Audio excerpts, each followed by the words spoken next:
Hello student, today we are going to discuss about vaccine and its type. तो vaccine word से आपको थोड़ा बहुत तो फैमिलियर होंगे कि वैक्सीन क्या होती है। आज हम पढ़ने वाले हैं वैक्सीन का क्या टाइप होता है और वैक्सीन कैसे बॉडी में इम्यूनिटी को। So starting with introduction, vaccine are antigenic material which consist of whole microorganism or any part of microorganism। मतलब वैक्सीन क्या होता है? एंटीजेनिक मटेरियल होता है, एंटीजन से बना हुआ मटेरियल होता है जिसमें क्या होता है, या तो पूरा पार्ट होगा माइक्रो ऑर्गेनिज्म का या कुछ पोर्शन होगा माइक्रो ऑर्गेनिज्म का, जिसको हम फ्री एंटीजन कहते हैं। Okay.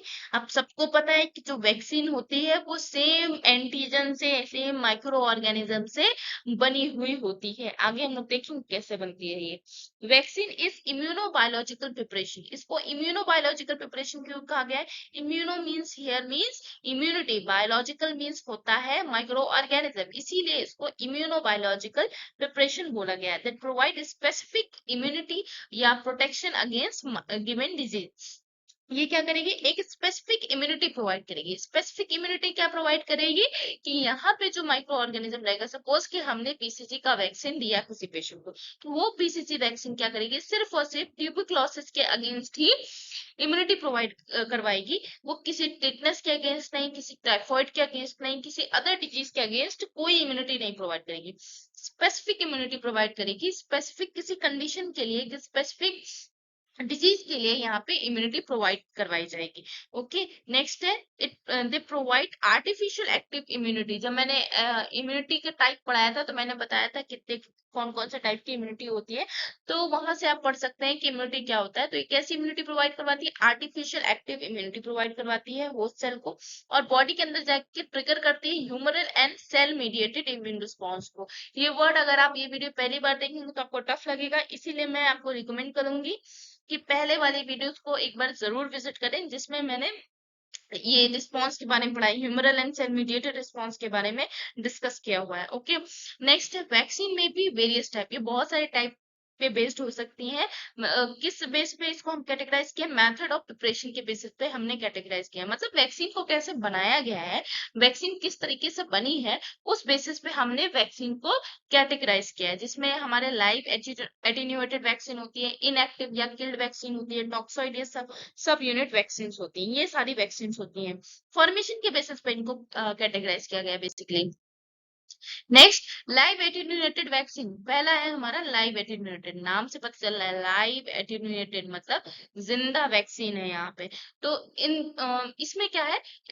In live attenuated vaccine, microorganisms are disabled such that it does not have the efficiency to cause disease, yet they can alarm the immune system। मतलब live attenuated vaccine एक ऐसी vaccine होती है जिसमें जो हम एंटीजन यूज करते हैं वो लाइव यूज करते हैं। कैसा? जिंदा एंटीजन यूज करते हैं, बट उसको हम इनएक्टिव फॉर्म में यूज करते हैं। इनएक्टिव का मतलब होता है कि हम उसकी जो क्षमता होती है, जो स्ट्रेंथ होती है इस वैक्सीन की, इस माइक्रो ऑर्गेनिज्म की, उसको हम कम कर देते हैं, सप्रेस कर देते हैं, रिड्यूस कर सकते हो आप, वो कर देते हैं ताकि वो डिजीज तो ना पैदा कर पाए, डिजीज कॉज ना कर पाए, बट वो इम्यून सिस्टम को अलार्म कर पाए, इम्यून सिस्टम को हमारे ट्रिगर कर पाए। ठीक। ये लॉन्ग टर्म इम्यूनिटी और स्ट्रॉन्ग इम्यूनिटी प्रोवाइड करती है। इसमें केवल एक डोजेस की जरूरत पड़ती है, यानी सिंगल डोज में काम हो जाता है, कभी कभी 2 डोजेस की भी जरूरत पड़ती है। बट इसमें एक एक्सेप्शन है कि जो पोलियो की डोज होती है उसमें हमें फ्रीक्वेंटली डोज की जरूरत पड़ती है, उसमें हमें बूस्टर डोज की जरूरत पड़ती है। जबकि लाइव वैक्सीन में और कोई टाइप की वैक्सीन नहीं होती है जिसमें हमें बूस्टर डोज की जरूरत पड़ती है। For example measles, mumps, rubella, small pox, yellow fever, chicken pox, ये सारी जो कंडीशन होती है इसमें हमें सिंगल डोज की जरूरत होती है, इसमें हमें बूस्टर डोज की जरूरत नहीं होती है। ओके। नेक्स्ट। ओके, प्रिकॉशंस क्या क्या होते हैं वाइल यूजिंग वैक्सीन? वैक्सीन को यूज करने के प्रिकॉशन क्या होते हैं? सबसे पहले क्या कॉन्ट्राइंडिकेशन है कि भाई इम्यूनो डेफिशिएंसी वाले पेशेंट को हमें नहीं लगाना है। क्यों नहीं लगाना है? पेशेंट की ऑलरेडी इम्यूनिटी क्या है? रिड्यूस है। तो पेशेंट की अगर इम्यूनिटी रिड्यूस है और उसमें हमने एक्टिव एंटीजन डाल दिया, लाइव एंटीजन डाल दिया, तो इम्यूनिटी तो पहले से ही पेशेंट की कम है, और लाइव एंटीजन अगर हमने बॉडी के अंदर इंड्यूस कर दिया, तो वो एंटीजन क्या करेगा, क्योंकि इम्यूनिटी सप्रेस है तो वो अपना टॉक्सिक इफेक्ट दिखा सकता है। लेकिन अगर हेल्दी पर्सन में हम ये इंड्यूस करेंगे तो हमारी बॉडी इनफ स्ट्रांग है उस पैथोजन को हैंडल करने के लिए। पर यहाँ पे जो पेशेंट रहेगा उसकी इम्यूनिटी पहले से ही कम है और हमने उसको लाइव एंटीजन दे दिया, तो उस कंडीशन में पेशेंट को बहुत ज्यादा हार्म हो सकता है। सेकेंड कॉन्ट्राइंडिकेशन हमारे प्रेगनेंसी में हम नहीं देंगे, क्योंकि वहां पे प्रेगनेंसी में आपको पता है कि क्या होता है कि न्यूबॉर्न, सॉरी न्यूबॉर्न नहीं, यहाँ पे फीटस का डेवलपमेंट होता है, ग्रोथ एंड डेवलपमेंट होता है through out the ninth pregnancy. वहां पे फॉर्मेशन होता है, एम्ब्रियोजेनेसिस होता है। अगर हमने वहां पे लाइव वैक्सीन दे दिया और वो वैक्सीन, वो एंटीजन क्या किया, अगर क्रॉस कर गया प्लेसेंटा को और बच्चे के अंदर पहुंच गया, तो बहुत सारे कंजेनाइटल एबनॉर्मलिटीज देखने को मिल सकता है बच्चे में। नेक्स्ट है, 2 vaccine should be given in the gap of at least 4 week. 2 live vaccine vaccine जब हम देते हैं तो एटलीस्ट 4 वीक का गैप होना चाहिए। 2 लाइफ वैक्सीन के अंतराल में हमें 4 वीक का, 4 सप्ताह का गैप रखना है। नेक्स्ट है डोजेस। डोजेस हमेशा सिंगल डोज होता है except oral polio. Oral polio जो वैक्सीन होती है उसमें हमें बार बार फ्रीक्वेंट बूस्टर डोज की जरूरत पड़ती है। ये मैंने एक चार्ट लगाया जिसमें आप देख सकते हैं लाइव एटेन्यूएटेड वैक्सीन का बैक्टीरियल कौन कौन से होते हैं और वायरल कौन कौन से होते हैं। Okay, next inactive vaccine. अभी तक हमने देखा लाइव वैक्सीन, अब देखेंगे इनएक्टिव वैक्सीन। इनएक्टिव वैक्सीन में हमने 3 यूनिट पढ़नी है, अभी 3 टाइप्स पढ़ने हैं। यानी inactive vaccine are use the killed version of germs that cause disease. इसमें जो हम जर्म्स या एंटीजन यूज करेंगे, फॉरेन पार्टिकल यूज करेंगे, वो हम किल्ड वर्जन का यूज करेंगे। यानी इसमें मरा हुआ एंटीजन हम यूज करने वाले हैं, या फिर आप कह सकते हो जो इनएक्टिव एंटीजन होगा, जो एक्टिव नहीं होगा, यानी किल होगा तभी तो इनएक्टिव होगा, जो कि क्या करेगा, हमको कोई डिजीज कॉज नहीं करेगा और दूसरी चीज इम्यूनिटी को हमारे अलार्म कर सकता है। इसका ये बेनिफिट होता है कि इसमें जो भी वैक्सीन लगती हैं वो क्या होगी, हमारी बॉडी पे ऐसा सच कोई रिस्पॉन्स नहीं दिखाएगा, कोई ऐसा टॉक्सिक रिस्पॉन्स नहीं दिखाएगा और इम्यूनिटी को भी प्रोवाइड करेगा, इंड्यूस करेगा। इसमें जो इम्यूनिटी होती है वो लॉन्ग लास्टिंग नहीं होती है, जैसे हमारा उसमें होता था लाइव वैक्सीन में कि लॉन्ग लास्टिंग इम्यूनिटी प्रोवाइड होती थी। यहाँ पे लॉन्ग लास्टिंग इम्यूनिटी किसी पेशेंट को प्रोवाइड नहीं होगी, इसीलिए इसमें बूस्टर डोज की जरूरत पड़ती है, बार बार वैक्सीनेशन की जरूरत पड़ती है। ओके, इसमें सेवरल, देखिए मैंने मेंशन किया, सेवरल डोजेस की जरूरत पड़ती है जिसको हम बूस्टर शॉट्स बोलते हैं या बूस्टर डोज बोलते हैं। इसमें फर्दर क्लासिफिकेशन है कि पहला है किल्ड वैक्सीन। किल्ड नाम से पता चल रहा है कि यहाँ पे माइक्रो ऑर्गेनिज्म को हम किल कर देंगे। कैसे किल करेंगे, हीट से, केमिकल से या रेडिएशन मेथड, किसी भी मेथड से हम पैथोजन को, जो इंटायर पैथोजन है उसको किल करेंगे और तब बॉडी में इंड्यूस करेंगे, इंट्रोड्यूस करेंगे। नेक्स्ट है सब यूनिट। सब यूनिट वैक्सीन क्या होती है, यहाँ पे मैंने लिखा removal of component necessary for the pathogen to replicate. इस कंडीशन में हम क्या करेंगे, हम उस कंपोनेंट को रिमूव कर देंगे जिस कंपोनेंट से पैथोजन क्या कर रहा है, अपने आप को रेप्लिकेट कर रहा है, मल्टीप्लाई कर रहा है, अपने नंबर को बढ़ा रहा है, तो उस कंपोनेंट को हम हटा देंगे। तो जिस स्पेसिफिक नंबर में हमने एंटीजन को बॉडी के अंदर इंट्रोड्यूस किया है, उसी स्पेसिफिक नंबर में पैथोजन बॉडी के अंदर रहेंगे।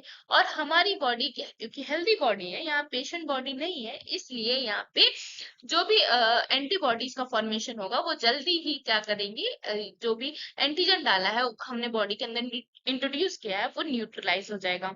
दूसरा टॉक्सॉइड है, तीसरा लास्ट है हमारा।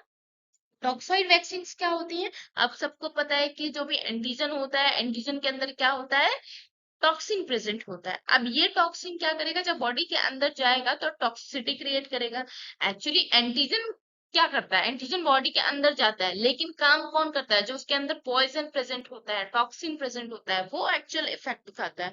तो हमने क्या किया यहाँ पे, एंटीजन से हमने टॉक्सॉइड यानी टॉक्सिन को क्या किया, एक्सट्रैक्ट किया, बाहर की तरफ निकाला, और निकालने के बाद उसको हमने सप्रेस कर दिया, या तो किसी केमिकल से, फॉर्मेलिन जैसे लिखा हुआ है, या फिर हमने हीट से इसको क्या किया, सप्रेस कर दिया। सप्रेस करने के बाद यहाँ क्या हो जाएगा, जो टॉक्साइड होगा वो इतना इनफ नहीं होगा एक्टिविटी शो करने के लिए।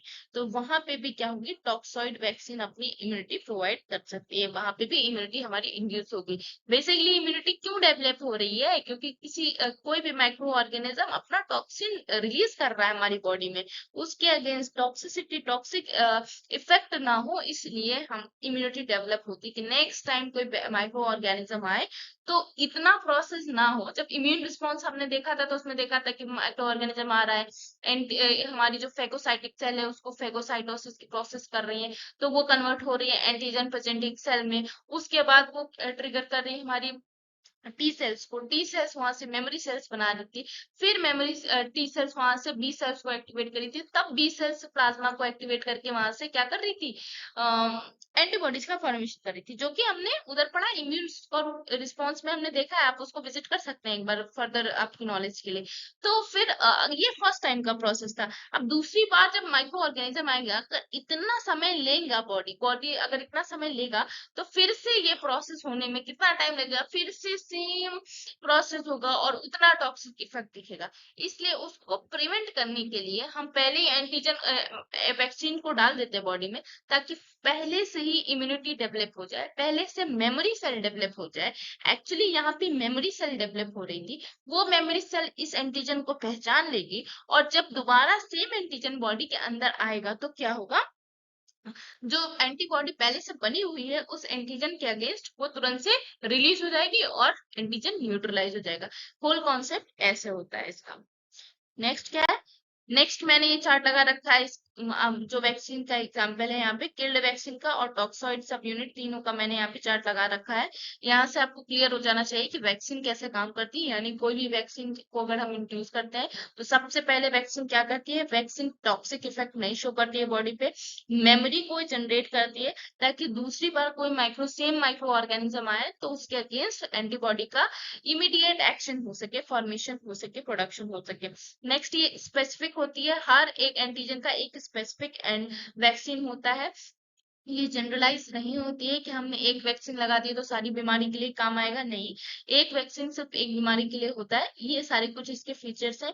टाइप्स में हमने लाइव देखा, किल्ड देखा। लाइव में हमने देखा कि माइक्रो ऑर्गेनिज्म को हम इनएक्टिव फॉर्म में इंड्यूस कर रहे थे बॉडी के अंदर, जबकि किल्ड वाले में इनएक्टिव में हमने तीन देखा, एक किल्ड देखा, एक सब यूनिट देखा, और क्या देखा हमने, टॉक्सोइड देखा। किल्ड में हमने देखा रेडिएशन, केमिकल या हीट, और जो उधर हमने क्या पढ़ा, सब यूनिट पढ़ा। सब यूनिट पे हमने देखा कि जो रेप्लिकेशन वाला पोर्शन था, जो रेप्लिकेशन वाला कंपोनेंट था, उसको हम रिमूव कर रहे थे। टॉक्सॉइड में हम क्या कर रहे थे, टॉक्सिन को एक्सट्रैक्ट करके उसके कह सकते हो जो टॉक्सिन है उसको हम सप्रेस कर रहे थे फॉर्मेलिन से या हीट से, जिसकी वजह से वो टॉक्सिक इफेक्ट बॉडी पे ना दिखा पाए।